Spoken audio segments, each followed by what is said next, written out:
तुम्हाला विचारलं जातं कशाचा दुष्काळ पडणार आहे. सरळ आपण काय म्हणतो माहितीये का, वचनाचा दुष्काळ पडणार आहे.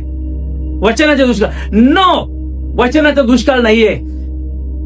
आम्ही हे बारकाईने वाचत नाही, आम्ही ऐकत नाहीये. लक्षात घ्या, वाचत असताना आम्ही घाईघाईने वाचतो आणि वचनाचा आणि अर्थाचा अनर्थ मी करून घेतो, वचनाचा मी भंग करून घेतो. प्रियनो, वचनाचा दुष्काळ नाहीये. अहो, वचन म्हणजे देव, वचन म्हणजे आत्मा, वचन म्हणजे प्रभू, वचन म्हणजे जीवन, वचन म्हणजे सत्य, वचन म्हणजे मार्ग आणि वचन म्हणजे देव, वचन म्हणजे येशू. येशूचा दुष्काळ पडणार आहे का?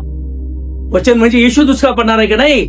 अहो, मत्ती 24 आणि 35 मध्ये असं म्हटलेलं आहे, आकाश आणि पृथ्वी नाहीशी होईल परंतु माझी वचने नाहीशी होणारच नाही, असं वचन आहे. म्हणजे कोणाचं काय नाहीशी होणार नाही? वचन. येशू नाहीस होणार नाही. येशू म्हणजे देव, त्याचा दुष्काळ नाही माझ्या भावांनो.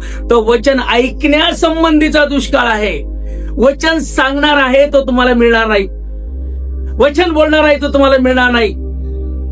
तुम्ही म्हणाल माझ्या घरामध्ये वाढदिवस आहे, माझ्या घरामध्ये मयत झालेली आहे, माझ्या घरामध्ये लग्न आहे, माझ्या घरामध्ये काही काही प्रसंग आहे, आम्हाला पाळक पाहिजे, पाळक पाहिजे, पाळक पाहिजे. नाही, बिलकुल मिळणार नाही.